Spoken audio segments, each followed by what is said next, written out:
Their offense can benefit your defense. Yeah. They are going to need to sustain drives, I believe. They can't go 3 and out, 3 and out, 3 and out, and all of a sudden Price and Jeremiah Love are ripping your defense for 5 and 8 yards per carry. Otherwise, it's going to be a long day. So we'll see how this game plays out. I do favor the rushing attack and physicality of Notre Dame. The way they're running the football right now is as good as anybody. SportsGrid's College Football Today. I think I just smiled for the first time in relation to this game. Yeah, my misery, right? My misery cost you a smile. That was the price to pay. This game is like watching paint dry. I mean, 21-0 in the first half. We have no action in the second. Brian Thomas, glass house. The guy can't stay on the field. His stone hands today. Pro Football Today, only on SportsGrid. You don't worry, too much. I don't think Kendrick Bourne is a bad play. He's probably a good streamer, but I don't think he's going to get you 10 for 140 again. And he got you 10 for 140 again. And now he gets Mac Jones again this week playing quarterback. And Mac Jones has just found this connection. Now, you do have a returning George Kittle. That's going to put a wrinkle in this offense. Eventually, you should get a returning Brock Purdy. So Bourne's value is at its zenith. That's when you try to sell guys off. Fantasy Sports Today, only on SportsGrid. $17,848 have been bet on this question, Joe, at Kalshi. How many pro football games will Taylor Swift attend this season? They average an average of 9.3 games during this season here, and a lot of that has to do with her reduced touring schedule and this maybe being his final NFL season. Incredible stuff here. The Early Line, only on SportsGrid.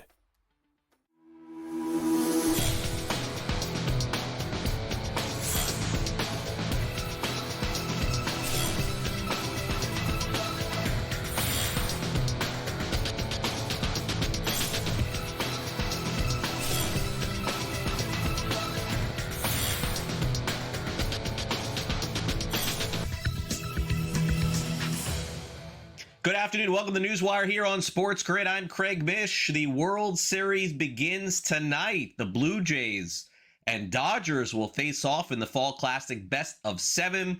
We'll have a full preview coming up here on the show. In addition, the latest in college football, as we have another big weekend ahead. Bill Bender will join us courtesy of Sporting News.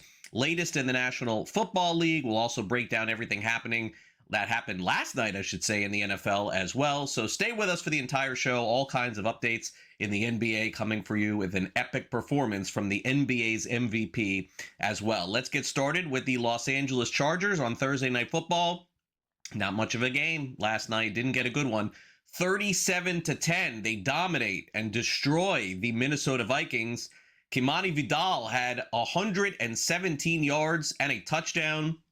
Ladd McConkey also scored for the Chargers, and so did young tight end Oronde Gadsden, who now has touchdowns in consecutive games. It's been that kind of effort from the Chargers. They just couldn't be stopped from start to finish, which is surprising because the Vikings defense has been so good all season. Here's Jim Harbaugh on players like Vidal and also Gadsden, young guys coming through on their end. And young guys that keep stepping up. It's really great for our team. Rondé Gadsden and R.J. Mickens and Kamani and others.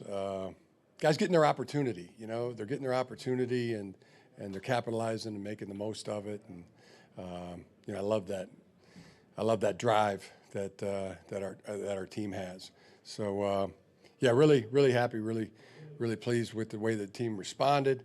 The way they played. And it was just together, and it needed to be, and something we keep building on. It's not perfect yet, but just keep chipping away at it. But really thought our team did a great job tonight. Vikings offense, meanwhile, struggled from beginning to end. It looks like J.J. McCarthy will take back the quarterback reins next week, but for the time being, head coach Kevin O'Connell says they've got to figure out what's going wrong by looking at the video. This is not a bury the tape kind of time for our organization. This is a watch it, view it, own it. Every coach, every player, and it starts with me. I did not have our team prepared to play, and we'll go back to many aspects of what we need to improve on from a standpoint. In many ways, shape, or form, on initial feel, it feels like a lot of technique, fundamentals, things that are correctable. I believe in our players wholeheartedly. I believe in every opportunity we have, we're going to go out there and put our best foot forward, both on the practice field and every opportunity we have as a team. I think we'll be able to get, healthy in some spots here that are critical for our ability to have success. But once again, injuries and any other excuse, if you go looking for them, you'll find them. We will not be doing that. We're going to meet this head on as an organization. Now, meanwhile, the Baltimore Ravens have a critical game coming up this week because basically they've been losing since the beginning of the season. Not going to win without Lamar Jackson. Seems like that's been proven. He did practice yet again this week. Let's hear from the offensive coordinator, Todd Monken, on the latest with Lamar. That's what it is. I mean, that's what you do. You give the guys the reps that you think are going to play in the game. And the guys that are out there in practice, I thought they all looked good today. Well, it's really not what I have to see. It's the player that really has to feel comfortable going out there and putting themselves in position to play. He says he's ready to go. I'm ready to go. I feel great. I mean, I don't know what to say. I mean, any great player that says they want to play, I'm all in. It's up to him. And I thought he looked really good today. I thought there was things he did out there today that took another step forward. Meanwhile, Tyreek Hill intimated on a podcast that he could retire after the season. Where can I bet the no on that? I don't see that happening. Bengals linebacker Logan Wilson has requested a trade. He's got a reduced role on the Bengals, and it's been there 6 years. He wants out. All right, last night in the NBA, another epic showdown for Oklahoma City taking on Indiana, the rematch of the NBA Finals. Would you believe that Shai Gilgeous-Alexander had 55 points and 23 made free throws in this game? In a 141-135 win, double overtime, the MVP certainly living up to the early billing of the season, and Oklahoma City essentially picking up exactly where they left off a year ago. Credit to Indiana, though, playing without Halliburton, keeping this close. Here's Mark Daigneault on the victory after the game. Those guys were big time for us, and then just a gutsy win. I mean, those guys were exhausted, so was Indiana. Yeah, it's easy to, when we went down 5 in the first overtime, it's easy to kind of say, hey, we'll get the next one. And these guys are just so competitive. So I was just so impressed with the guts of the team. Well, were you given an explanation for your no timeout or the one that when Obi caught the steal, both of those plays at any point in the game? I'm not talking about the refs. If I talk about the refs, I'll get fined an exorbitant amount of money. Ben and Pascal working in tandem for much of crunch time, much through the game. How have you seen them both tonight and throughout their time together kind of grow as a partnership of running actions together? It's the first time we've ever done it. We invented it in the second half in a timeout, and we're going to have to be inventive on a lot of things. Because this thing with Drew's shoulder, it's we'll find out more tomorrow. He's going to get some tests done, but this is going to potentially present some big challenges. Speaking of overtime, another overtime game in the NBA last night happened as the Denver Nuggets took on the Golden State Warriors. They needed all 42 of Steph Curry's points. He shot 6 of 12 from three-point range. He now has the most 40-point games with under 10 free throws ever. How about that stat? Didn't know that existed. Jimmy Butler also contributing in a big way for Golden State. Naturally, now starting off the season the way that they wanted to, 2-0. Here's Steve Kerr on the start of the season. The way Steph was going with Jimmy out there, we were going to score. That was my biggest concern. Could we execute? They just reminded me we have Steph and Jimmy, and they'll find a way to score, and they did. And it was fantastic to watch the defense with that kind of size and length. Our guys did a great job finishing what was just a phenomenal basketball game. There's 80 games left, so you kind of understand you don't want to get too ahead of yourself, but building blocks on an understanding of how to win, the selflessness of a team that can have 8 or 9 guys in a closing lineup, realistically. I was telling somebody, I don't think that closing lineup, Al, Jimmy, Draymond, JK, and myself had gotten any real reps in training camp. But when you understand who you're playing against and what it takes to win this particular game, the collective IQ and just toughness got us over the hump. So, World Series begins tonight as we get ready for the Fall Classic. Toronto Blue Jays, you know that, going up against the Los Angeles Dodgers, the juggernaut trying to win back-to-back World Series games. Rosters, by the way, just released as well. Key name, by the way, for Toronto, Bo Bichette, who's missed the entire postseason but had a great regular season. He is on the roster, and the manager of the Jays, John Schneider, says that he'll play second base, which is not a position that he's played in 5 years, but he will play in the series. Let's take a look at the odds going into tonight. Total of 7.5 in the game, and the Dodgers are favored -154, as you see there on the money line. Why are the Dodgers significant favorites in game one? Because Blake Snell is starting, and Blake Snell has been dominant in the last month or so. Over under on the total amount of games, as you can see on that board, by the way, 5.5. For those of you who are novices out there, that means that you can bet over a total of 5.5 games or under 5.5 games for the entire series. We'll be back with Bill Bender previewing this college football slate right after this.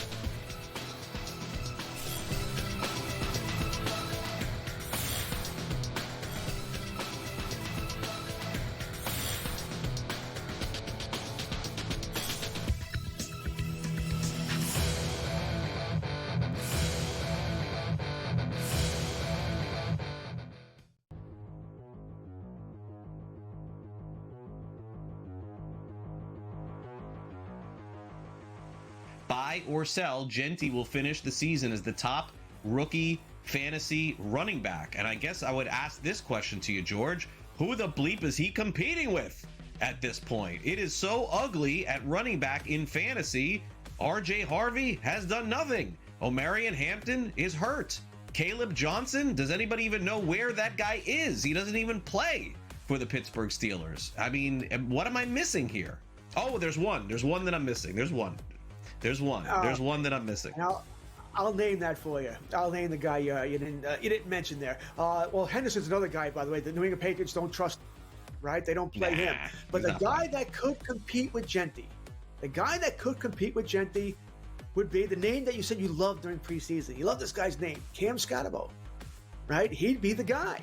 He's right there with them. The only problem for Cam would be, A, it is the Giants. Their schedule is brutal. And B, Tracy should return. So it's going to take away. Cam will be the starters. I think he will be. But Tracy's going to eat up some touches there. So that's my only issues there. But I think he's the guy who competes with Genti for that number 1 overall role, which I'm shocked. I'm shocked that it's not Hampton, but he got hurt. Shocked that's not Henderson, but they don't like him. Shocked whatever, RJ Harvey in Denver, whatever's going on here. Will he finish the season at his top? This is a little different when I say automatically take the field here because there's only one other guy. I'm going to buy this. Genti's the best guy, but would I be surprised if it's Scotabo? No, I would not. Yeah, I'm going to sell this for the guy that I just forgot about in Cam Scotabo. I guess the only concern that I would have, and it's a slight one, is that in a couple of weeks, Tyrone Tracy comes back. Fantasy Sports Today. Fridays, starting at 3 p.m. Eastern. Only on SportsGrid.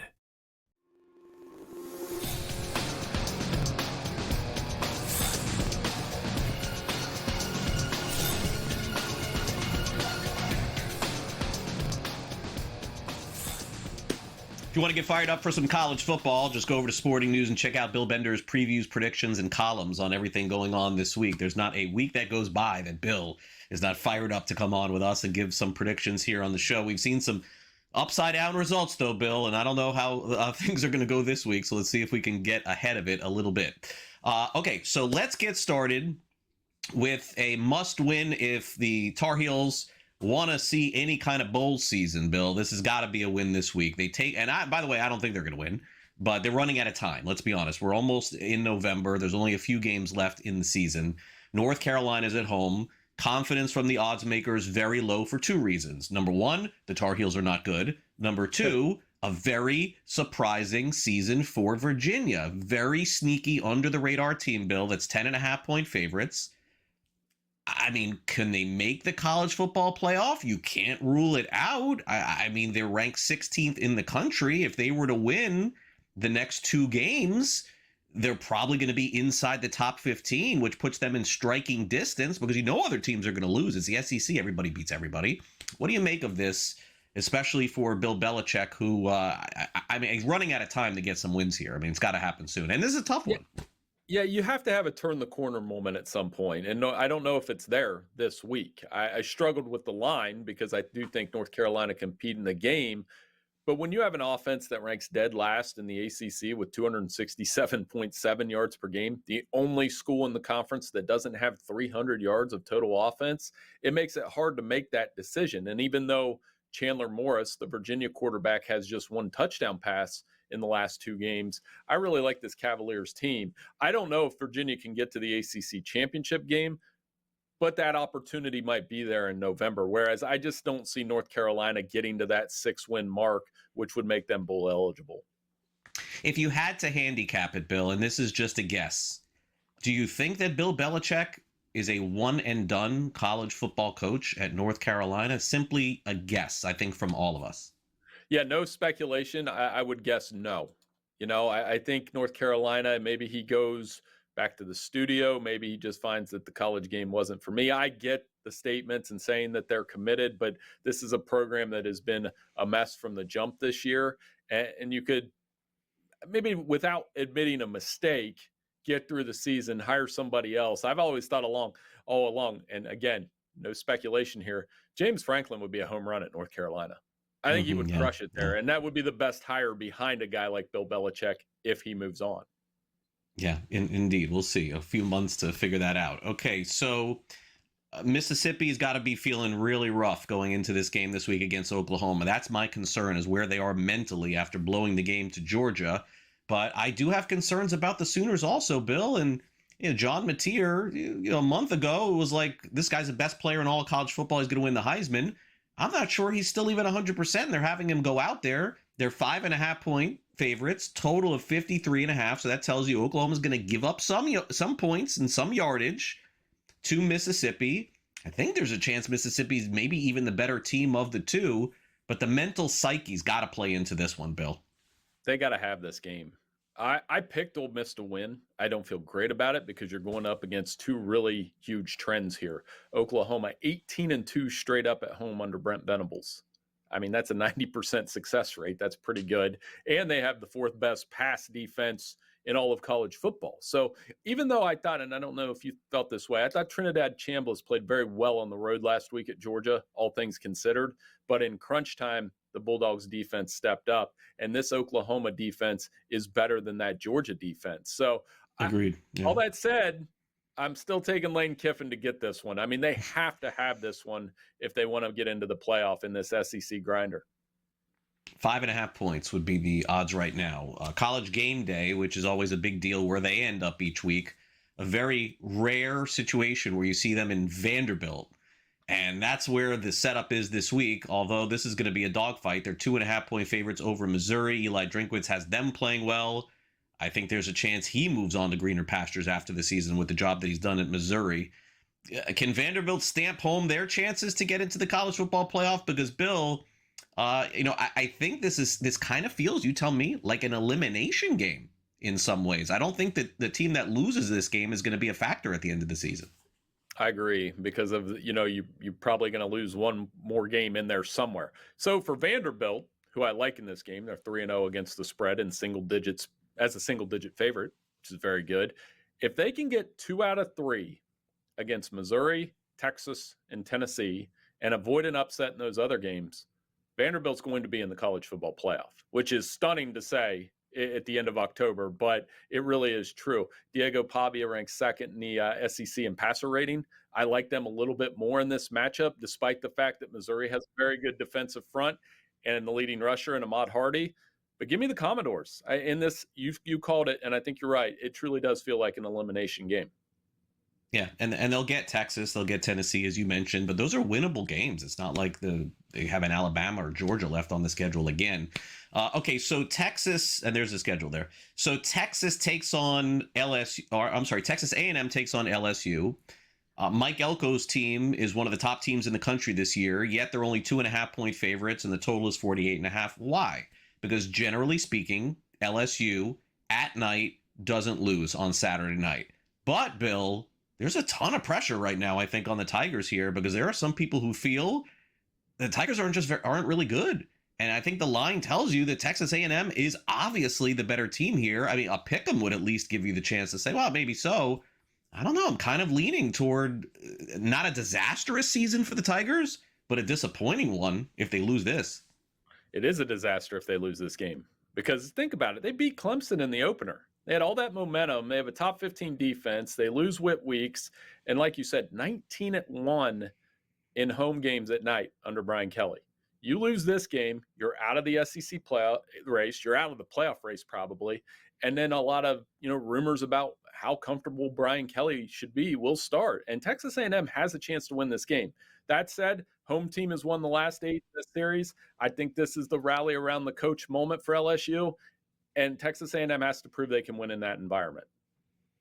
Let's take a look at the latest Heisman odds before we let you go, Bill. This is as wide open as we've seen a Heisman. I don't care who's at the top here. I think anybody could win this, no? Julian Sayin, Ty Simpson, Fernando Mendoza, all great candidates. A lot to settle in the second half of the season. Zero in on those guys. Absolutely, Bill. Thanks. Have a good weekend. Thank you.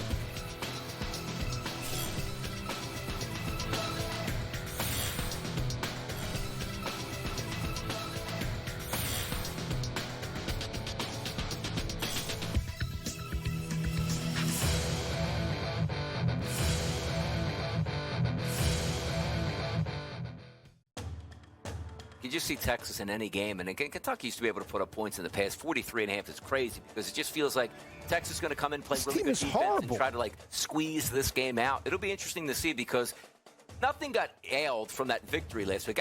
Texas is back. I'm just being facetious at this point, but if we see one of those performances, 17-14 Texas in the fourth quarter, yeah, come on, right? I mean, really? I mean, they got a gift last week. SportsGrid's College Football Today. Jamar Chase and T. Higgins. It looks like the Bengals fantasy pieces are back. What did you make of that Joe Flacco performance on Thursday night? Turning back time.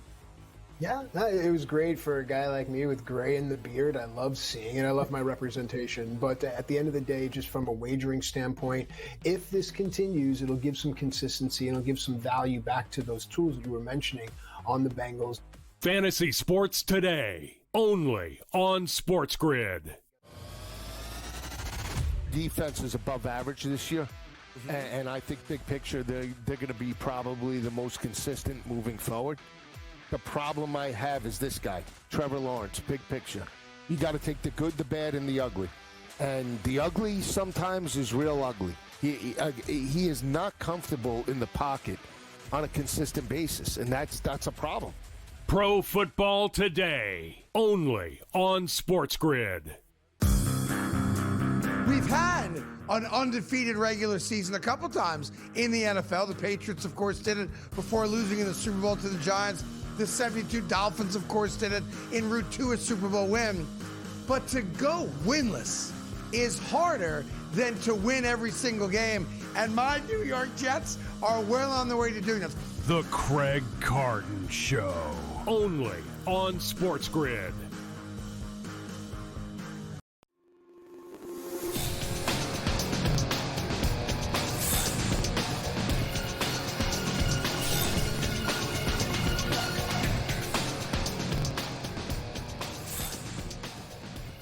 Welcome back to NewsWire here on SportsGrid. Of course, tonight begins the World Series, Game 1. I'll be locked into all these games, of course, as we get ready to put a bow on the Major League Baseball season.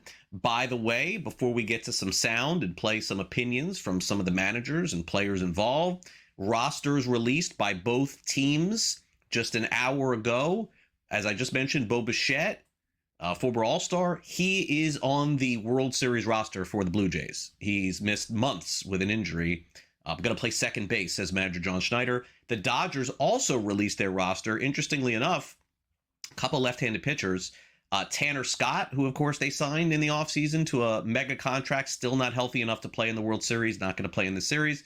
Also, Alex Vesia, their relief pitcher, has a family emergency. He is not part of the roster as well. So that sets the table for what the relief pitching will look like for LA, and also some offense for the Toronto Blue Jays. Now, let's take a look at the odds here. As I mentioned earlier, it is Blake Snell Day for the Dodgers. They're minus 154 on the money line, total of 7.5 in this game. The Dodgers are heavily favored also to win the World Series. As of right now, here's where that stands. The Dodgers to win the World Series are minus 225 on the money line. And if you think the Jays can win, you can get an excellent price.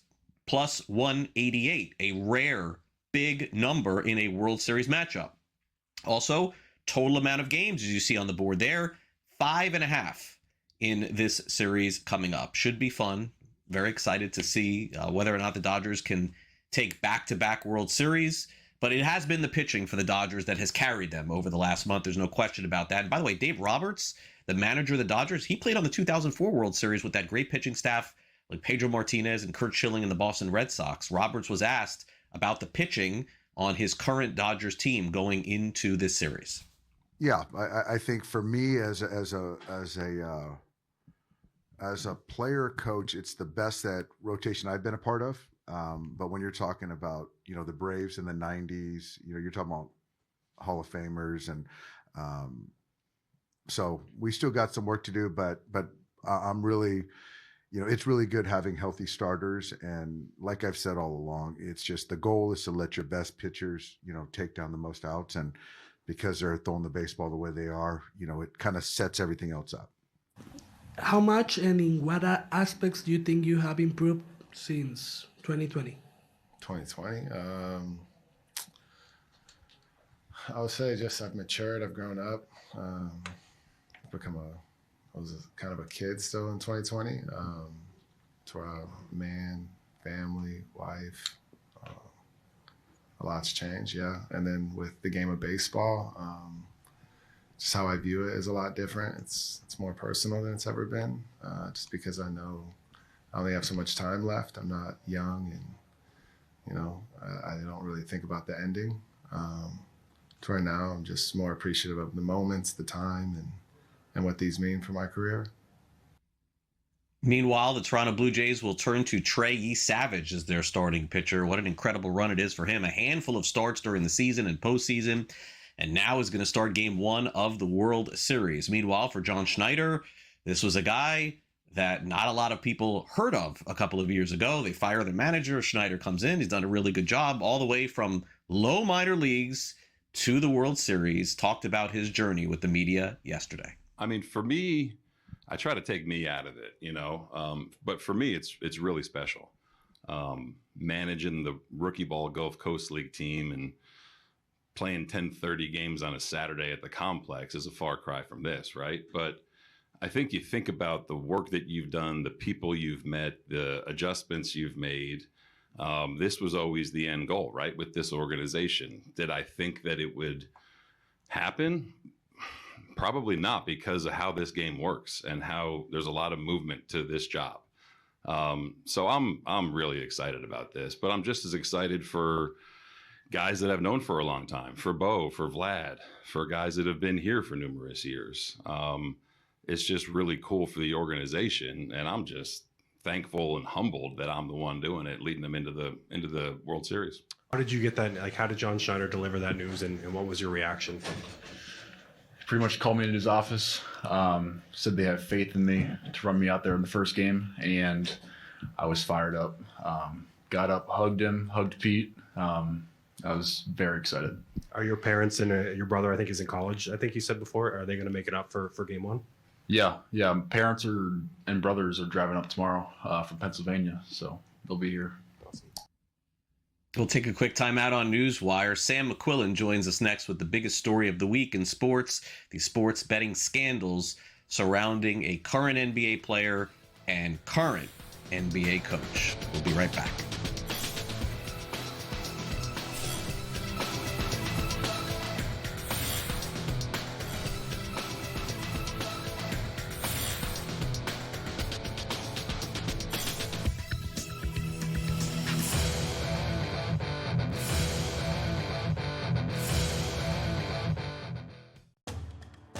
You just see Texas in any game, and again, Kentucky used to be able to put up points in the past. 43.5 is crazy because it just feels like Texas is going to come in, play really good defense, and try to like squeeze this game out. It'll be interesting to see because nothing got ailed from that victory last week. Texas is back. Like, I'm just being facetious at this point. But if we see one of those performances like, hey, 17-14 Texas. In the fourth quarter. Yeah, come on. Right? I mean, really. I mean, they got a gift last week. SportsGrid's College Football Today. Jamar Chase and T. Higgins. It looks like the Bengals fantasy pieces are back. What did you make of that Joe Flacco performance on Thursday night? Turning back time. Yeah, it was great for a guy like me with gray in the beard. I love seeing it. I love my representation. But at the end of the day, just from a wagering standpoint, if this continues, it'll give some consistency and it'll give some value back to those tools that you were mentioning on the Bengals. Fantasy Sports Today, only on SportsGrid. Defense is above average this year. And I think big picture, they're going to be probably the most consistent moving forward. The problem I have is this guy, Trevor Lawrence, big picture.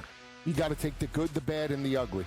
And the ugly sometimes is real ugly. He is not comfortable in the pocket on a consistent basis, and that's a problem. Pro Football Today, only on SportsGrid.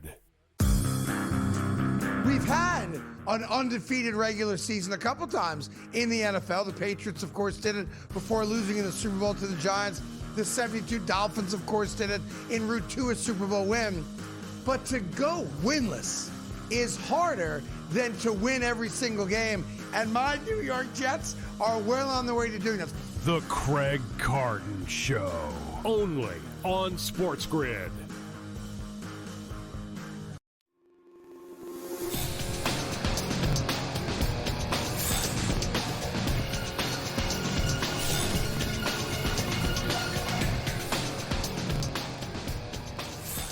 Sam McQuillan has been very busy. I see him making a lot of appearances talking about these big stories online here from Legal Sports Report. And, certainly the biggest story that Sam has dealt with here in sports betting, I would assume. And Sam is going to spend some time now here with us going over it. So much debate is coming out of the Post story with this, Sam. And I think that's probably a good place to start. Because by now, I think most people know that NBA player in Terry Rozier was arrested for allegedly shaving points off his props.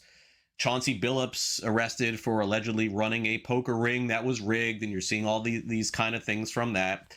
But the fallout is now the story at this point, Sam. And when what's happening is you're doing shows and you're getting asked questions from people like me. Is sports betting bad? Should we get rid of sports betting? Should partners in the NBA be partnering up?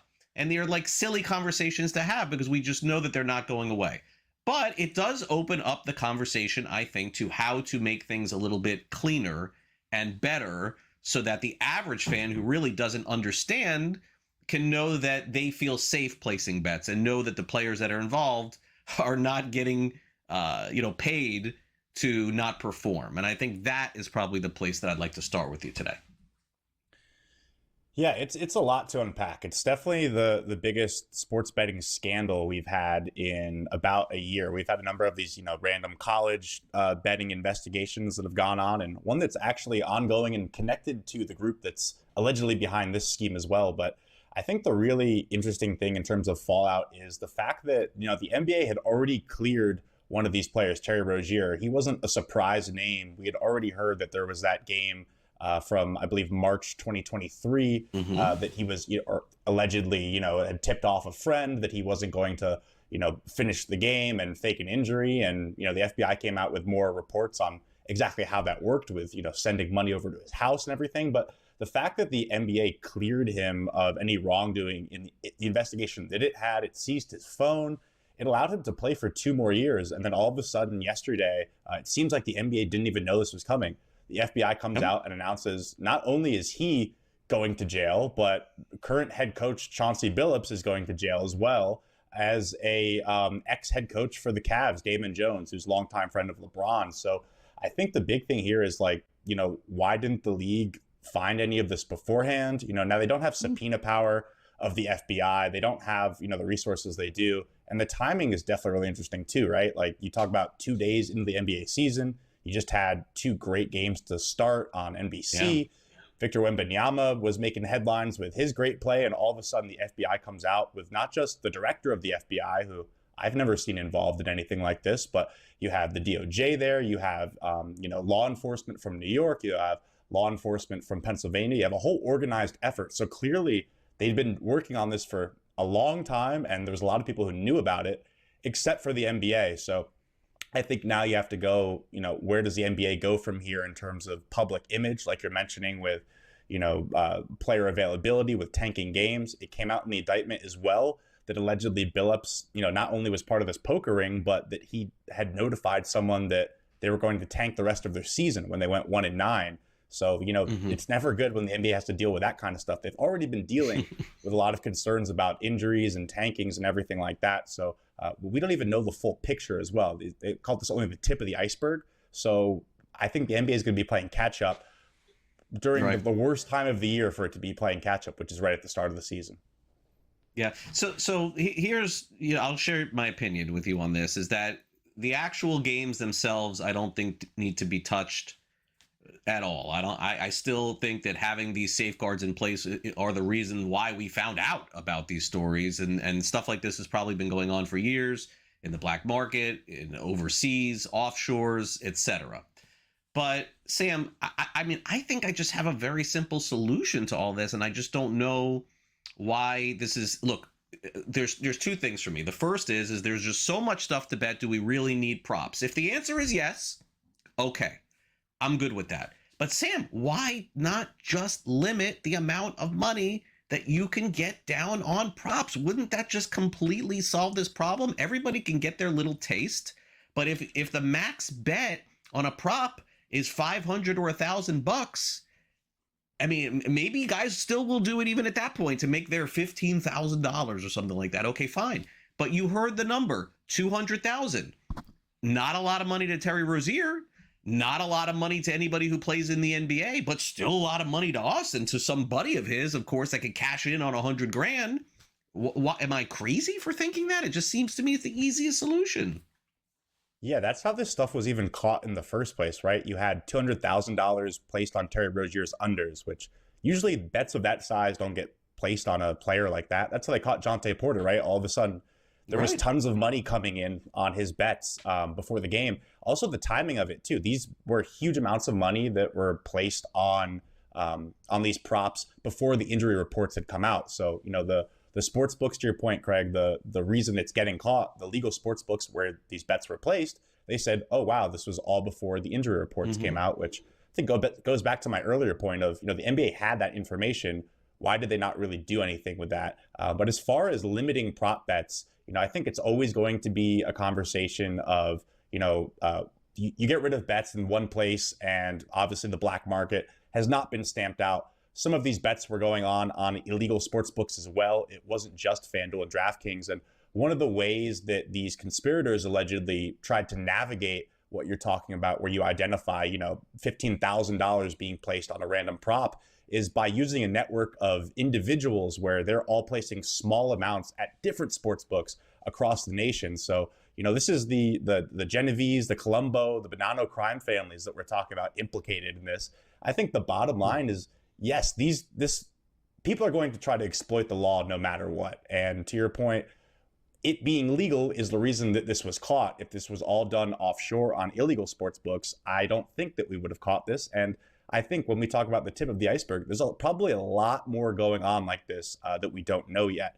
I think one solution that we've talked about is banning prop bets on minor players. That was a result that we saw of the whole Jonte Porter thing last year. He was like the 12th, 13th ban on the Raptors. You can no longer bet on players like that. You're seeing the menu of NBA players that you're able to bet on really shrink, where it's only really the starters and a few key players. I think sports books have themselves been a lot more hesitant to offer that just from an optics standpoint. And certainly one other thing that's being floated out there is, why are we even letting people bet on the unders? If someone has inside information, for example, that LeBron James is going to, miss the game, but play 5 minutes and, check out as soon as he scores his 50,000th point or whatever. Why are we allowing people to bet on their underperformance? Let's only allow them to bet on our overperformance. And I think that's something that you're probably going to see resonate with lawmakers as a more palpable kind of solution to this, rather than just banning prop bets altogether. Because while it might look good politically,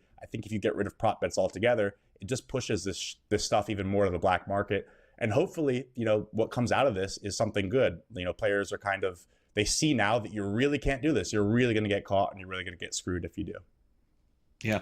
So, the other surprising part for me, Sam, is to hear that Chauncey Billups is, heavily involved in this. It's just like, it makes me want to be a little bit skeptical and say it just doesn't add up that a player of his stature with championships and Hall of Fames and rings and a head coach would get involved. It almost seems like maybe at some point, I'm going to guess his defense is just like, I didn't know, I just can't believe it. Like that to me is the biggest surprise from this story. Rozier, I don't know a ton about, obviously, but Billups I've known forever. Yeah, we've known Billups forever. He has a reputation across the league as a guy of integrity. And that's something that his lawyer reiterated in the statement they put out, where they essentially denied all wrongdoing and said they're going to fight the case. So I agree. It is very strange to see him involved there as well. And especially from the standpoint of he was a current head coach in the NBA while this was happening. We get back to the conversation of why would someone sacrifice all this for so little? You also don't know what exploitation or extortion was at hand here. We're talking about the mafia. These guys might not have been doing it to make an extra buck. They might have, been doing it to save somebody or save themselves from some sort of impending threat. Have a great weekend, Sam. Thanks for coming on. You too. Thanks.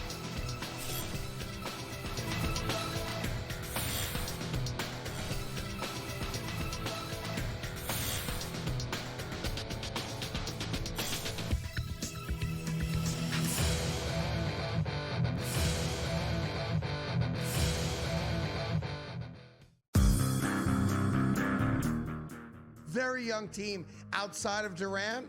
They're going to be an impossible out in a 7-game series, and I'm predicting it right now. If the seeding lines up, you are getting the Thunder and the Rockets in the Western Conference Finals. There's not another team in the West that's going to be as good as the Rockets are when we get to playoff time. The Craig Carton Show, only on SportsGrid. I don't want people to stop discounting how good of a coach Rick Carlisle is. And I think they're going to find a way to get it done. I think they're going to be better than people think. And I also think if that's the case, then I'm fading someone in that division. You know who I'm fading, and that's the Milwaukee Bucks, who have now cut 2 players this year so that they can bring back both Antetokounmpo to play with Giannis. Game time decisions, only on SportsGrid. People who filed it are actually representatives of Chicago, so they're from the city. They're kind of saying, this is really going to cripple the industry if we do this even more. I think it's really important when we talk about this stuff because so many places want to keep taxing sports betting more and more and more, which is well within their right. But there gets to a point where the bubble bursts and sports books either don't want to do business or they change the way they do it by passing it down to the customer. NewsWire, only on SportsGrid. Football contest season is back, and so is the Las Vegas Football Contest Show. Season 2, the sharpest football contest show in the land. Focusing on all 3 Circus Sports contests and the Westgate Superbook Super Contest, we handicap the games and release our contest picks every week of the season. Featuring Super Contest champions Brady Cannon, James Salinas, and former NFL player Mike Pritchard, all team will have you prepared this season like none other. Check us out every weekend right here on SportsGrid.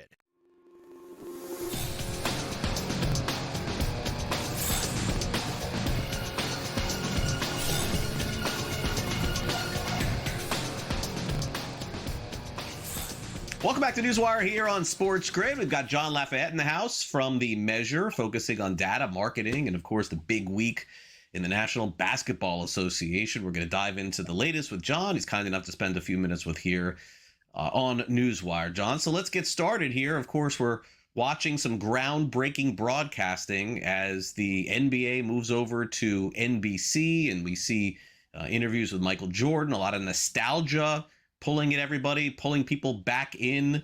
What did you expect? And by the way, what were the ratings? How did things pan out for the first night? Well, a lot of people were watching, and there was a lot of interesting stuff going on in the NBA, as you just covered in that last segment.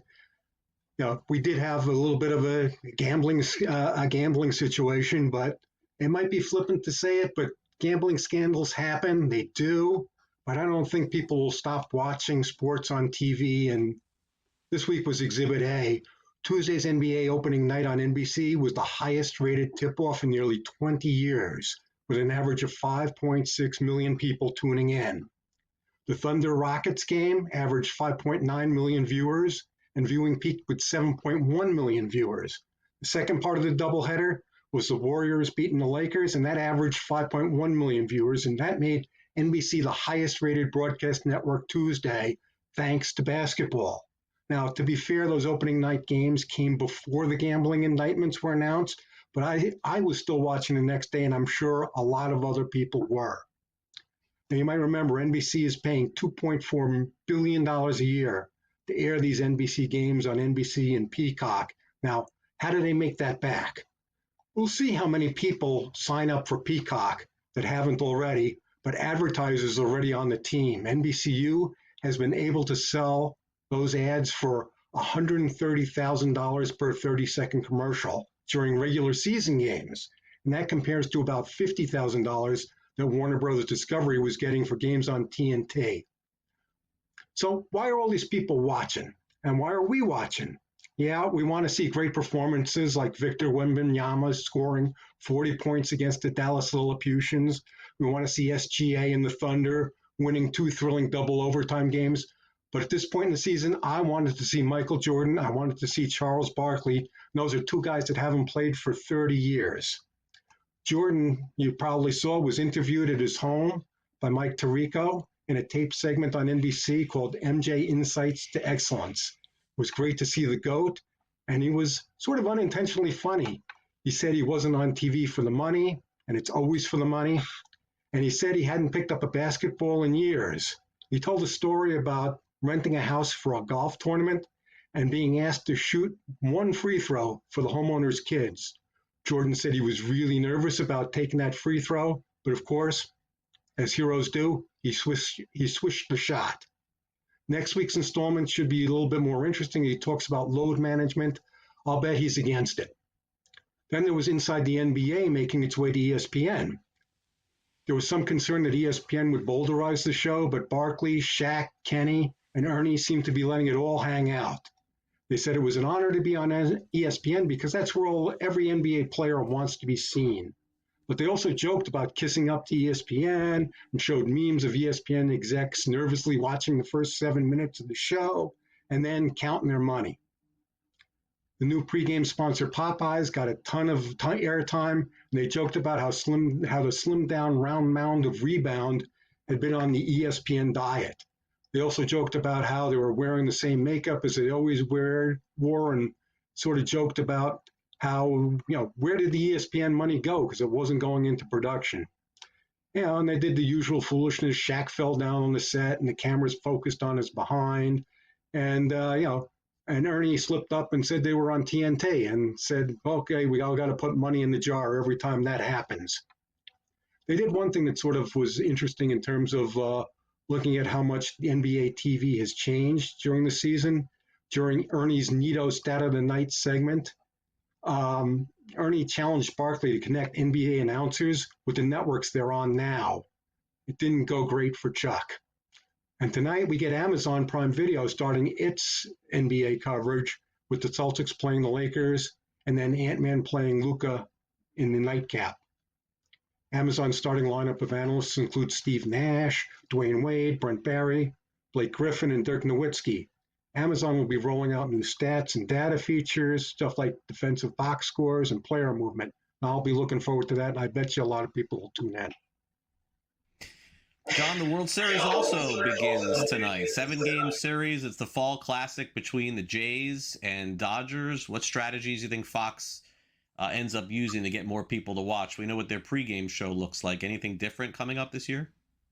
Well, it's hard to make a difference. This is really a World Series. You got the Dodgers from the U.S., the Blue Jays from Canada, and intense interest in Japan.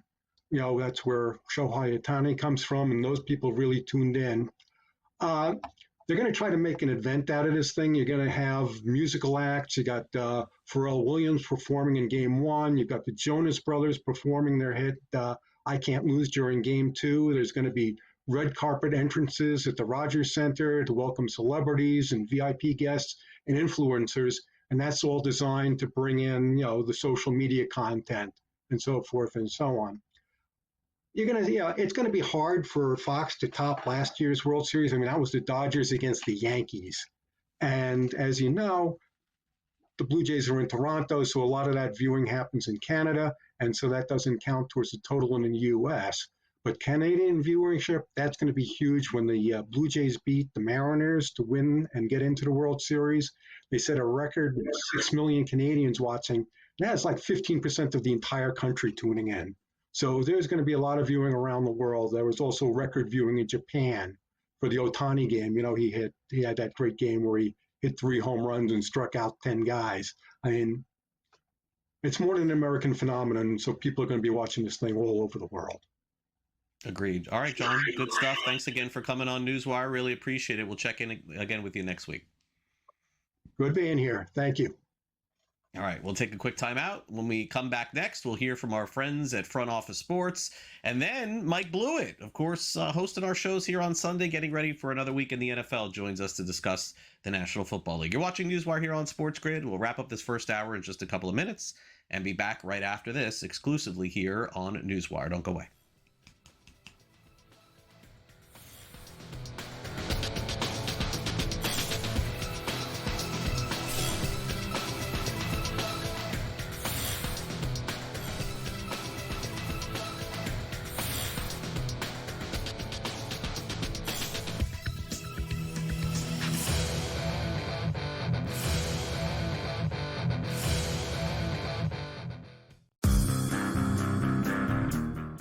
Very young team outside of Durant.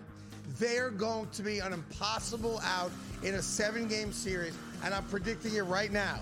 If the seeding lines up, you are getting the Thunder and the Rockets in the Western Conference Finals. There's not another team in the West that's going to be as good as the Rockets are when we get to playoff time. The Craig Carton Show, only on SportsGrid. I don't want people to stop discounting how good of a coach Rick Carlisle is. And I think they're going to find a way to get it done. I think they're going to be better than people think. And I also think if that's the case, then I'm fading someone in that division. You know who I'm fading, and that's the Milwaukee Bucks, who have now cut 2 players this year so that they can bring back both Antetokounmpo to play with Giannis. Game time decisions, only on SportsGrid. People who filed it are actually representatives of Chicago, so they're from the city. They're kind of saying, this is really going to cripple the industry if we do this even more. I think it's really important when we talk about this stuff because so many places want to keep taxing sports betting more and more and more, which is well within their right. But there gets to a point where the bubble bursts and sports books either don't want to do business or they change the way they do it by passing it down to the customer. NewsWire, only on SportsGrid. Football contest season is back, and so is the Las Vegas Football Contest Show. Season 2, the sharpest football contest show in the land. Focusing on all 3 Circa Sports contests and the Westgate Superbook Super Contest, we handicap the games and release our contest picks every week of the season. Featuring Super Contest champions Brady Cannon, James Salinas, and former NFL player Mike Pritchard, all team will have you prepared this season like none other. Check us out every weekend right here on SportsGrid.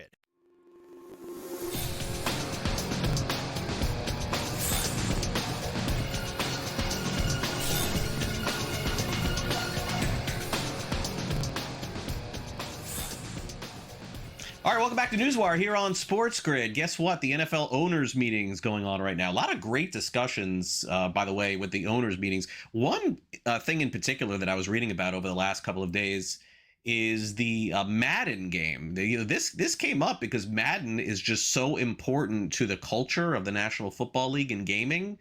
And, player rights are involved in that. You've, obviously understand that now college football player rights have been added with NIL deals. They can use their name and likeness. But there seems to be some discussion that more money, of course, is wanted. It's the #1 selling game every single season on PlayStation and Xbox and Switch and everywhere else. So you wonder what that holds for the future. Naturally, some other things are discussed as far as expanding the NFL season to another game. Also, some potential expansions in the National Football League as well. They're not afraid to touch on that. And, of course, the international schedule, which is, by the way, coming to an end here in a couple of weeks. And I think fair to say that some of the international games have been good. Some of them have been duds. I don't really have a bone to pick with that as well. So let's do this. Let's turn it over to our friends at Front Office Sports. They have a recap from the owners' meetings, exactly what happened, how we can dive into some of these topics in the future, maybe how gaming is involved with this as well. And then after that, we'll come back and we'll break down some more games. So you can watch Front Office Sports every single day here on SportsGrid, and here they are on the owners' meetings. Let's switch gears and let's talk the NFL. They wrapped their fall meetings with owners and some big news about the future of the Pro Bowl, as well as some big global news for Amazon Prime with their big Black Friday game. So let's bring in FOS reporter Eric Fisher, who covered those meetings. Eric, good to see you as always. So let's start with the Pro Bowl. It's moving indoors. Yes. It's moving indoors. They've tried a bunch of different things to try to get this right. We'll see if this one works. We, for many years, had a traditional tackle football game to the point where that just became just laughable. So they moved to flag football, and that sort of dovetailed with what the league wants to do with promoting flag football. It's going to be an Olympic sport in 2028. Qualitatively, that was a really good shift, but the ratings have continued to go down. And what they're doing now is by moving it into Super Bowl week, maybe better participation, more energy. You've got fans right there in the convention center where Super Bowl experience is going to happen. And we'll see if it works, but it's definitely going to be a much more intimate experience. And what the league is describing is they want to build a Thunderdome for flag. So we're hearing updates through the meetings regarding these tentpole events, and one is Black Friday, as we have heard the announcement for the Eagles-Bears game on Black Friday, November 28th, now going to be on Prime, broadcast to a worldwide audience. What else can you tell us the details about this first of its kind global broadcast they're doing for Black Friday? Yeah, so this really kind of dovetails with really what Netflix and YouTube have done with their streaming games, where the Christmas games last year on Netflix and again this year were to a worldwide audience. And then we had the worldwide audience again on YouTube for the Week 1 game in Brazil between the Chiefs and Chargers. And so Amazon, I think rightly, it's like, hey, we'd be interested in that too, and doing the same thing. And as we've discussed on this program many times, the NFL has had, and they still have, very aggressive global ambitions, and this feeds right into it. And even though Black Friday isn't a thing outside of the U.S., that drafts directly, of course, on our Thanksgiving, it's still going to be, and particularly in Europe, this is going to be a primetime game with a time difference. And so it's a late season game involving two popular teams, including the defending Super Bowl champion, and a big window. This should get a big audience. Also, the owners approved the NFL Media's acquisition by ESPN. That seemed like that was going to be a foregone conclusion. Were there any other surprises or things that you learned during the meetings? So, couple of things. The NFL is standing very firmly behind Bad Bunny for the Super Bowl halftime show. This was really the first full on-the-record comment from Roger Goodell on this issue in the last few weeks, since this thing has become a political lightning rod. And so they're standing 100% behind them, and that's the right choice, I think. It would create all sorts of issues to sort of go back on what they've already said they intend to do. The other thing that was surprising as well is no real discussion about the tush push. That's going to resurface in the off season, but that big hot button issue, and we had the vote in the spring that failed to kill the tush push, and so it's lived on for this current season. Very hard to officiate, as we've seen on a week-to-week basis. But right now they're between it being in season and having another number of other irons in the fire, the NFL does not seem to be particularly focused on that right now. Yeah, I did see they're going to just be better about the officiating, because there are people complaining about the officiating around the tush push. Yes. But I love the fact there were so many positive things that you got to cover there. Yes, good stuff. Eric Fisher, thank you so much, Eric, for all your insight.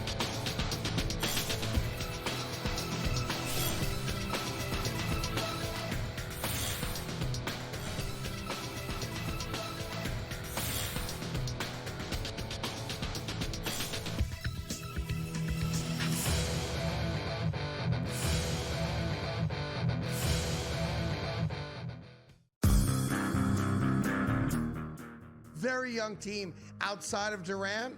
They're going to be an impossible out in a 7-game series, and I'm predicting it right now. If the seeding lines up, you are getting the Thunder and the Rockets in the Western Conference Finals. There's not another team in the West that's going to be as good as the Rockets are when we get to playoff time. The Craig Carton Show, only on SportsGrid. I don't want people to stop discounting how good of a coach Rick Carlisle is, and I think they're going to find a way to get it done. I think they're going to be better than people think, and I also think if that's the case, then I'm fading someone in that division. You know who I'm fading, and that's the Milwaukee Bucks, who have now cut 2 players this year so that they can bring back both Antetokounmpo to play with Giannis. Game time decisions, only on SportsGrid. People who filed it are actually representatives of Chicago, so they're from the city. They're kind of saying, this is really going to cripple the industry if we do this even more. I think it's really important when we talk about this stuff because so many places want to keep taxing sports betting more and more and more, which is well within their right, but there gets to a point where the bubble bursts and sports books either don't want to do business or they change the way they do it by passing it down to the customer. NewsWire, only on SportsGrid. Football contest season is back, and so is the Las Vegas Football Contest Show. Season 2, the sharpest football contest show in the land. Focusing on all 3 Circa Sports contests and the Westgate Superbook Super Contest, we handicap the games and release our contest picks every week of the season. Featuring Super Contest champions Brady Cannon, James Salinas, and former NFL player Mike Pritchard, all team will have you prepared this season like none other. Check us out every weekend right here on SportsGrid.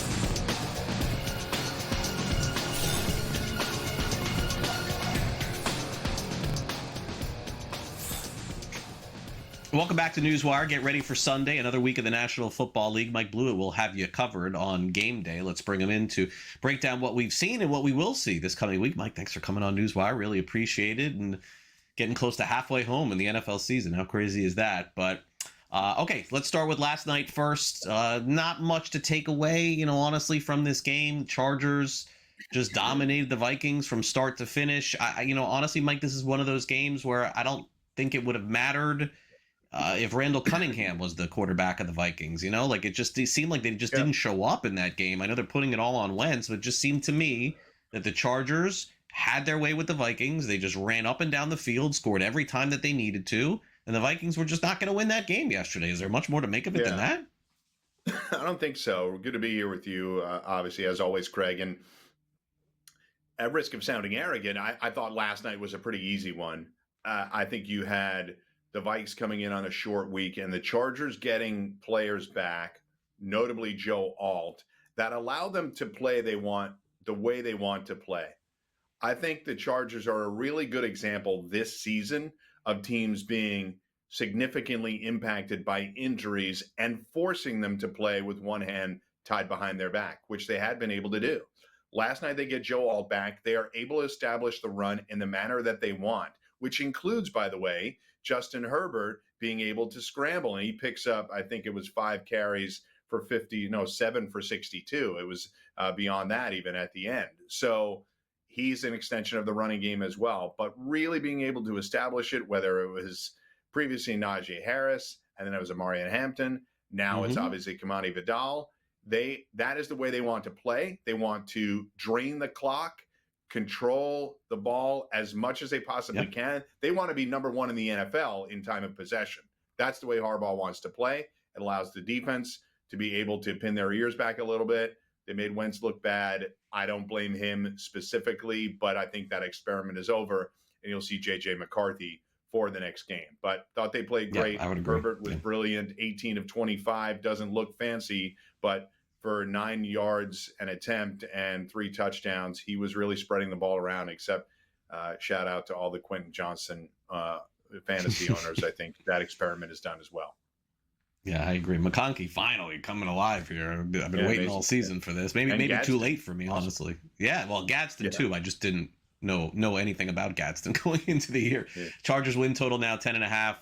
They're among the favorites to win the NFC West. Their AFC number, by the way, 10-1. There's only a handful of teams ahead of them too for that. And the reason why is, let's just be honest, the league is upside down. You don't know week to week who's going to win. Chargers look great one week, then they lose a couple in a row, get crushed by Indianapolis, then they beat Minnesota. It's that kind of season. Mike, as far as the Vikings go, I saw Max Brosmer warming up a couple times. I thought maybe we would see him get into a game, but the Vikings just felt, I guess, more comfortable with an injured Wentz. But the Vikings, they could have kept Sam Darnold around. And I guess we're going to find out either the easy... Yeah, right. And we're going to find out the easy way or the hard way here very quickly on J.J. McCarthy. I think his leash is very short. And you're right. I think he'll come back next week. But if he doesn't play well, they could be in the market again. Yeah, I mean, they had Sam Darnold and Daniel Jones on their roster, and they opted to get both out. It is well known that Daniel Jones and his team were interested in staying in Minnesota. They just wanted an opportunity at the job. Happy to fight it out. They were not promised that opportunity. It was going to be JJ's job, hell or high water. That's what happens when you pick somebody in the top 10. The only thing I would say, Craig, is that this is a long time for a high ankle sprain. I'm not doubting it or claiming this is some sort of conspiracy, but it's a long time to just let this high ankle sprain heal. And I think 99% of QBs would have been back already. And how bad did things look in the offseason that they had to push Carson Wentz to this extreme? He couldn't even really play last night by the end of the game, and they kept him in. It was writhing in pain on the ground.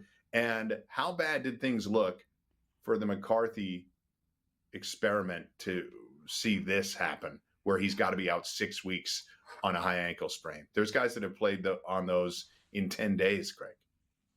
Yeah, I don't know. I guess that's reading into it a lot. The other part of this, too, is they do have 10 days to get him ready for the next start. Yeah. Maybe that is the case. And by the way, Vikings could be a backable team because very similar to the next team that we're going to talk about here, anything that knows anything about the NFL is you always want to back those teams, generally speaking, that played horrendous the week before because the odds shift significantly. And that is definitely the case this week, too. The Dolphins looked no worse than any other team in the NFL they looked worse than any team in the NFL last season.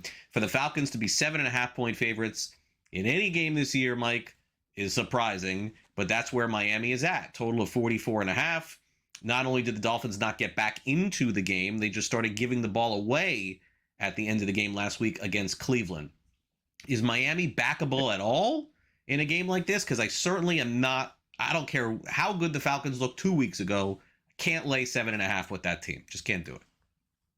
I think Falcons have wrestled the crown of hardest team to bet on in the NFL. You really don't know where you're going to get from week to week. They beat the Bills in going away. They beat the Bills, and then they have a dud performance right after that. By the way, last thing on the Vikings, just so we're aware of what J.J. McCarthy is walking into, at Lions, Ravens, Bears, at Green Bay, at Seattle. That's the next 5 for the Vikings. So not easy for any quarterback, let alone somebody with not a ton of experience. Back to Miami and Atlanta. I think it's really difficult for me to back Miami in any instance. Here's the way I'm going to approach this game, though, given the fact that I don't want to lay over a touchdown with the Falcons, even though I think if you're pressing me, I would say that they cover. I think Miami's really deep here. I'm back, John Robinson.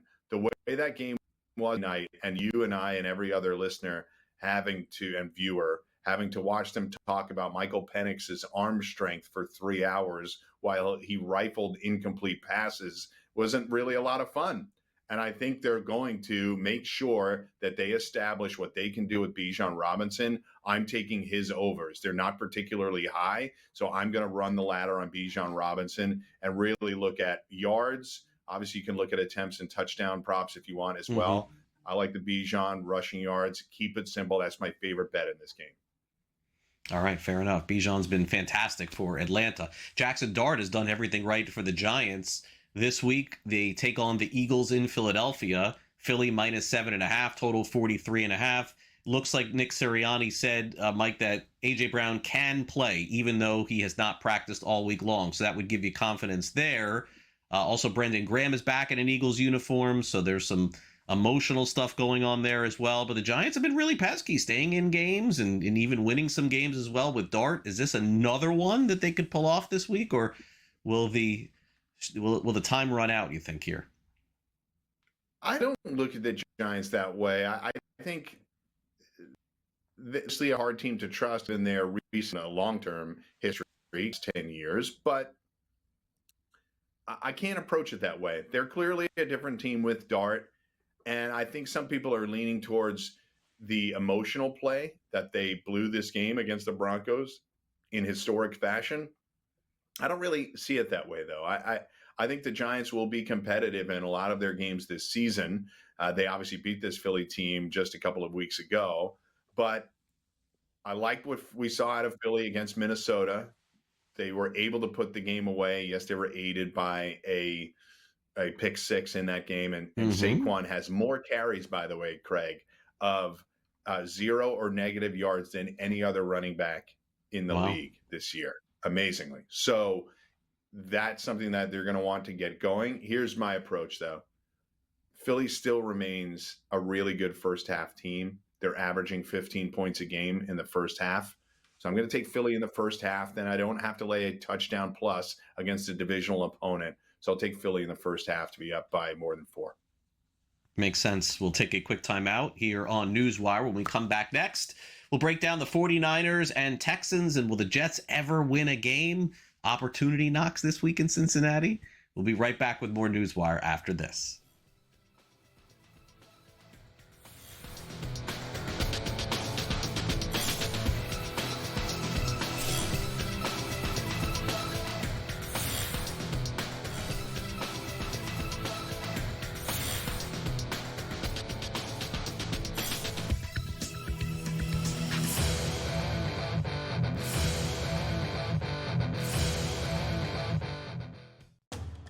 And sometimes your offense can benefit your defense. Yeah. They are going to need to sustain drives, I believe. They can't go 3 and out, 3 and out, 3 and out, and all of a sudden Price and Jeremiah Love are ripping your defense for 5 and 8 yards per carry. Otherwise, it's going to be a long day. So we'll see how this game plays out. I do favor the rushing attack and physicality of Notre Dame. The way they're running the football right now is as good as anybody. SportsGrid's College Football Today.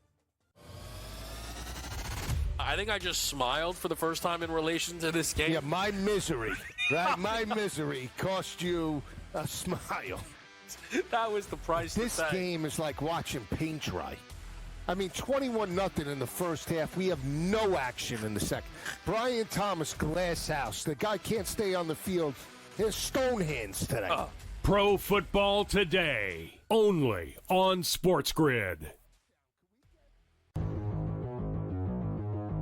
Don't worry, too much. I don't think Kendrick Bourne is a bad play. He's probably a good streamer, but I don't think he's going to get you 10 for 140 again. And he got you 10 for 140 again. And now he gets Mac Jones again this week playing quarterback. And Mac Jones has just found this connection. Now, you do have a returning George Kittle. That's going to put a wrinkle in this offense. Eventually, you should get a returning Brock Purdy. So Bourne's value is at its zenith. That's when you try to sell guys off. Fantasy Sports Today, only on SportsGrid. $17,848 have been bet on this question, Joe Acalshi. How many pro football games will Taylor Swift attend this season? They average an average of 9.3 games during this season here, and a lot of that has to do with her reduced touring schedule, and this maybe being his final NFL season.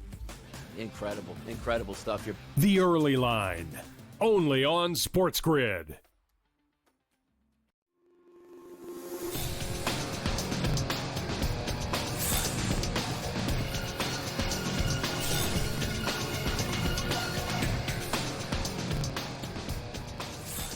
Welcome back to NewsWire here on SportsGrid. So great to have Mike Blewett around here because, of course, he gives you so many different opinions on the NFL, not just the lines, but also the spread, the totals, also team totals as well. So kind of love to go through the games with him and see how he approaches it. So this week, the 49ers are on the road at the Houston Texans. And you talk about hard teams to figure. Mike, Houston's one of those too, because I think they're probably better than what they've shown this season. And we just don't quite know what the 49ers are, because with Mac Jones, they're limited, but they win. But we think with Purdy, they're much better. We just haven't seen a ton of Purdy. Total is 41.5 in this game. So expected low total in this one. I feel like people are probably going to throw the 49ers in those teasers, Mike, to get them to like 7.5, because it does feel like a coin flip type game. Man, I don't know. I'm looking at this thing. Like, I want to take the 49ers so badly here and think that they're the better team. But Houston at home, just playing this game that they do, running the ball a little with Chubb and a little with Marks and just throwing it to Dalton Schultz, I feel like someone's going to kick a field goal to win this game with a minute to go. You're probably right, but Houston's just been so conservative offensively, and obviously Nico Collins suffering a concussion. We have to check on his status as we approach game day. As hard as the Texans are to figure out, we just know they've been really bad offensively. The Niners have been really difficult to figure out. They're winning games in fashion that we don't anticipate, right? They beat the Rams on that Thursday nighter. They beat the Falcons in a game where the Falcons just get shut down completely. And they were missing their two best defensive players, and somehow they played great defensively against the Falcons. So a hard team to figure out, maybe towards the positive. I think it speaks to how well coached they are. They can plug guys in, and those guys are able to make plays. There's some really interesting Christian McCaffrey numbers where his rushing attempts, Craig, have swelled up to 18.5. That is a number that is way too high. Now, their approach in the Falcons game was to clearly get him a ton of carries, and it was going to be the McCaffrey show, and ended up being that. So while the rush attempts are up to 18.5, his rushing yards only sit at 66.5. Now, you're always weighing the opportunity with Christian McCaffrey that you're about getting to the big number. The Niners don't particularly care how they get to the yardage number, right? Or the touches. For them, it's all about having him be productive in the pass game or in the rush game. 66.5 feels really low to me. I'm going to go back to back. I did it against the Falcons. I'm going to go back to back to Christian McCaffrey over the 66.5. I think it's a good prop to play. And I tend to agree with you on how close this game could be. I do think it'll be lower scoring. 41.5 is real low, though. I think you might have some interesting live betting opportunities here. If somebody gets up 10, I'd probably bet the other side because I expect a tight game here. Yeah, I agree. Okay, so is this the week the Jets win? 6.5 point dog. They're all right. Thanks for coming on, Mike. Appreciate it. Come on, they're going to win a game this season. It has to happen. Total 44.5. Nobody goes, I guess the Lions went 0-17, right? I am not buying. Look, I'm going to just go down with the Flacco ship here. I'm not buying Flacco being great for Cincinnati all season. I think that at some point, some team's going to step in and just stomp on this guy for like 10 sacks. But look, I'm not backing the Jets. I'm not saying that. What I am saying is they're going to win a game. But you say no. I think they will win a game. I don't think this is the week to do it. And I actually share your skepticism about Flacco. We saw this a couple of years ago. He was great for a month with the Browns, but he was turnover heavy. And then they got to the playoffs. He threw 2 pick sixes in the game, and the Flacco experiment was effectively over in Cleveland. He had time to throw against the Steelers. I thought he was awesome. It's not some lucky game. Joe Flacco does have that ability from time to time, but he is 41 years old, and I don't expect it to be a week in, week out situation. Now, if somebody allows the Bengals to play offense like the Steelers let them play offense, then maybe we'll see some more consistency, but maybe eliminate some of those short routes from Jamar Chase and we'll have more success. But there's no Garrett Wilson. There's no Sauce Gardner. There's no ability to score any points of any kind. Doesn't matter who the quarterback is. Imagine watching a game and say that the quarterback that came in relief and threw 2 interceptions, one of which was in the end zone, was actually a little better than the guy that he replaced. Imagine that. That's what happened in that Jets game last week. So they still have lost 5 games by 1 score, as brutal as they are. So I do expect them to get a win. I just don't think it's this week. I think the loss of Gardner is really going to hurt them. Flacco has been doing a really good job distributing the ball. So while 6.5 is a lot to lay and an overreaction to the Flacco success, I can't back the Jets here. I expect the Bengals to get a win, and another game in which the Jets are able to put on a field goal early. You get a little bit of value from the Bengals, but Bengals here. I don't have any data, Mike, to back this up. But and it probably happened last year. That's how bad I am at guessing this stuff. But I'm gonna guess it hasn't happened in a while that a team that is 1-6 is a 7-point favorite in the NFL. I'm gonna throw it out there and say that it doesn't happen that often, where the Ravens have Lamar back. That's why they're 6.5-point favorites against the Bears. Total's 49.5 because the Ravens defense isn't very good, and neither is Chicago's. But you see where I'm going with this, Mike, right? Like, even with Lamar Jackson, was Baltimore playing that great to be 7-point? And I don't like the Bears at all. I'm just saying that it seems like a big number for me. They're terrible defensively so far this year. Now, they are getting some guys back, getting guys healthier. Kyle Hamilton and Marlon Humphrey, those guys are getting healthier. But I think you have to consider what they've been so far. And yes, they failed offensively when Lamar Jackson was out, but he's back in now. I think you have to consider that if Lamar is out there, you'll get his best shot. 28.5 is their point total, Craig. 28.5. That's incredible for Lamar's first game back. I really do like them to put up some points, but I'm going to break it down and do it in the first. I'll take the Ravens first half point total over 13.5, under 14, a really key number for me in the first half totals. So that's my bet on the Ravens. The Jets game, since I didn't give you something specifically, I will say under Jets point total, under 19.5. So I have to get that one out there. They're not going to get to 20. All right, Mike, you'll have more time on Sunday to break it all down. Have a great weekend. We'll see you then. Thanks, buddy. Appreciate it. All right. Does a great job, Mike, on SportsGrid. Let's take a quick time out here on NewsWire. We come back next. Al Michaels letting loose a little on Thursday Night Football. Calling out the commissioner? Really? Be right back.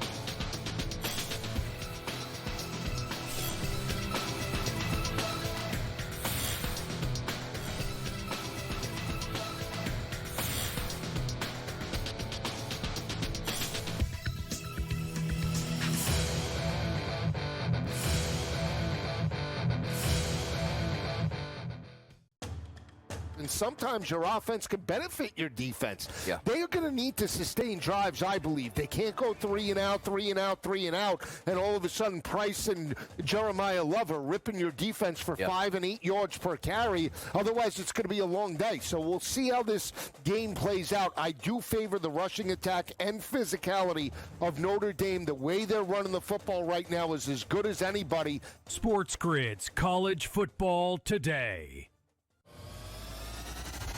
I think I just smiled for the first time in relation to this game. Yeah, my misery, right? My misery cost you a smile. That was the price. This game is like watching paint dry. I mean, 21-0 in the first half. We have no action in the second. Brian Thomas, glass house. The guy can't stay on the field. His stone hands today. Pro Football Today, only on SportsGrid.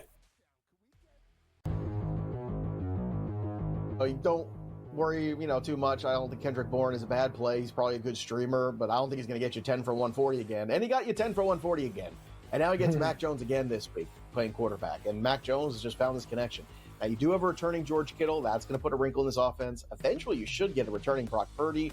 So Bourne's value is at its zenith. That's when you try to sell guys off. Fantasy Sports Today, only on SportsGrid.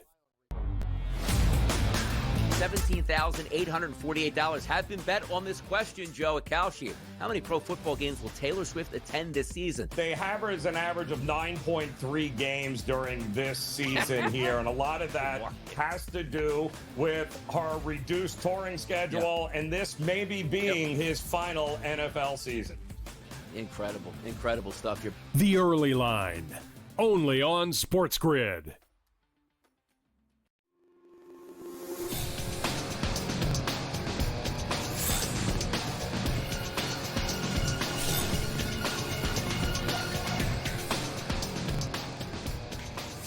Welcome back to NewsWire here on SportsGrid. As we get ready to wrap up the show, we will dive into Aaron Rodgers' thoughts on facing his former team. And also, did you catch a very bizarre kick in London a couple of weeks ago? We're going to dive into that as well, because it appears as though something that we thought happened never really happened. That and a whole lot more.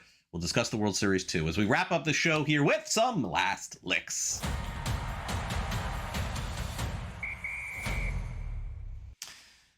Funny moment during the game last night on Amazon Prime. You may have remembered a couple of weeks ago, Chad Ryland, the Vikings kicker, ended up kicking a ball, and after the game, it was reported that the reason why his ball shifted a little bit after kicking it was he hit a camera in London. Well, as it turns out, that never happened. Or at least we think it never happened, or maybe it did happen and we were told that it never did. Are you confused? So am I. So is Al Michaels.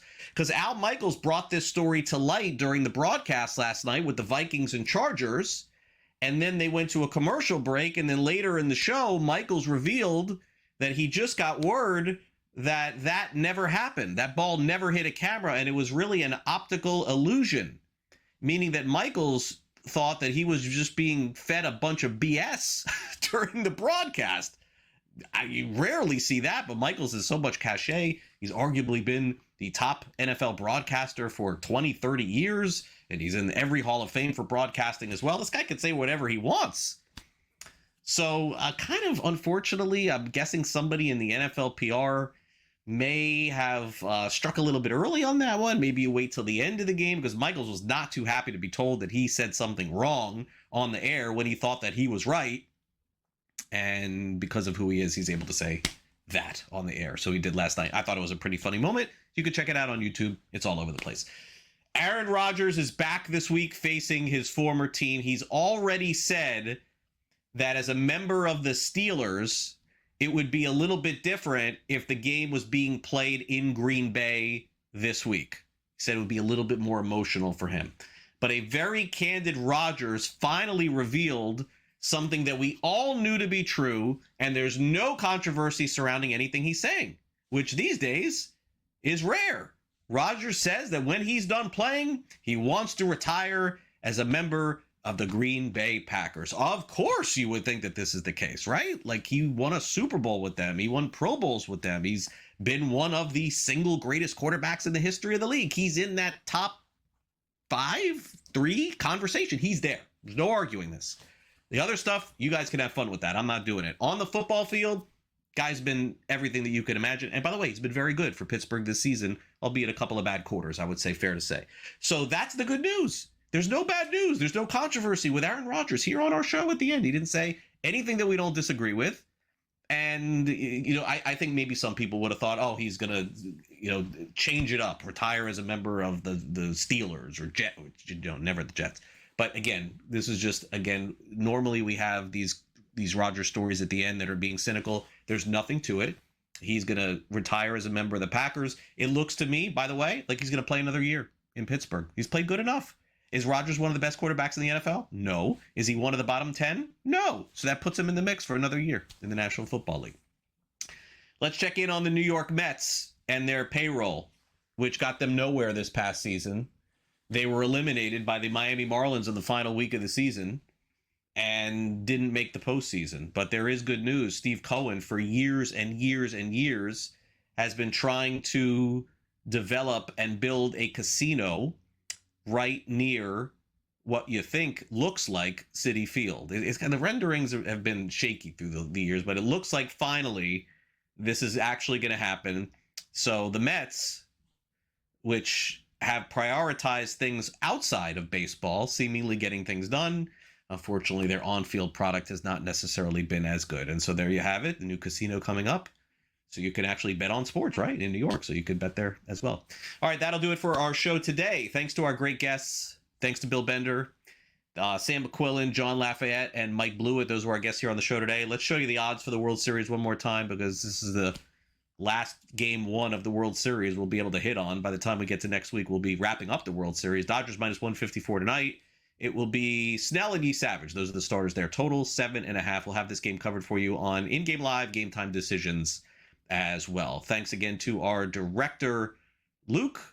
And for my producer, Frank, I'm Craig Mish. I'll see you back here for our edition of Fantasy Sports Today this weekend. And if not, see you Monday for our next edition of NewsWire. Enjoy all the games, everyone. Enjoy the World Series, NBA, NHL. Great to have all sports going now here at once in October. Have a great weekend.